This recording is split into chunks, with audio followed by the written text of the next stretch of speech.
पिछले साल की बात है जब सूरज अपने परिवार को छोड़ने रेलवे स्टेशन गया। उसकी पत्नी राधिका और दोनों बच्चे 15 दिन के लिए मायके जा रहे थे। स्टेशन पर राधिका ने सख्त हिदायत दी, माँ पापा का ध्यान रखना, समय समय पर उन्हें दवाइयाँ और खाना खाने को कहिएगा। सूरज ने बड़े ही आत्मविश्वास से कहा, हाँ हाँ तुम चिंता मत करो, जाओ आराम से रहो। 15 दिन क्या 1 महीना भी लगाओ, माँ पापा और मैं मज़े से रहेंगे। आखिर मैं भी उनका बेटा हूँ। राधिका मुस्कुराते हुए ट्रेन में बैठ गई और ट्रेन धीरे धीरे चल पड़ी।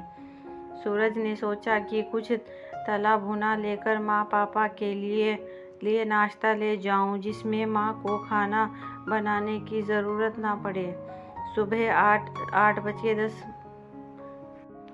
बज रहे थे जब वह घर पहुंचा। मैंने तो नाश्ते में कचौरी समोसा देखकर कहा, तुझे नहीं पता क्या, हमने तला भुना खाना पिछले 8 महीने से बंद कर दिया है।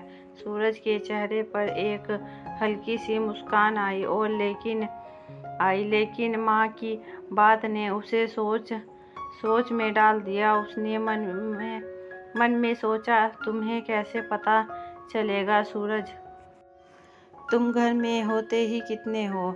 आखिरकार दोनों ने दूध ब्रेड का नाश्ता किया। नाश्ते के बाद सूरज ने दवाइयों का डब्बा माँ के सामने रखा और दवाइयाँ लेने को कहा।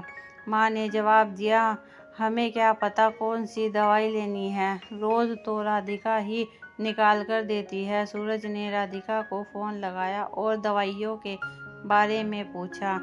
उसने दवाई निकाल कर माँ बाप को दी, लेकिन यह सिलसिला यहीं ख़त्म नहीं हुआ। राधिका के जाने के बाद सूरज को अनगिनत बार फ़ोन लगाना पड़ता। कौन सी चीज़ कहाँ रखी है, माँ पापा को क्या पसंद है और कौन सी दवाई कब देनी है।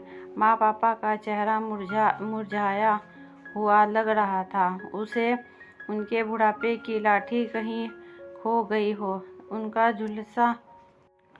झुंझलाना और चिढ़ना बढ़ता जा रहा था। सूरज को उनके अकेलेपन का एहसास होने लगा और उसने खुद को बेबस महसूस किया। सूरज ने आखिरकार अपनी सारी अकड़ और मैं भी उनका बेटा हूँ वाली सोच को छोड़कर 1 सप्ताह बाद ही राधिका को फ़ोन करके वापस बुला लिया। जब राधिका और बच्चे घर लौटे तो माँ बाप के चेहरे पर जो मुस्कान और खुशी आई वह देखने लायक थी। जैसे पतझड़ के बाद सूख चुके पेड़ की शाखाओं पर हरी पत्तियां खिल आई हों।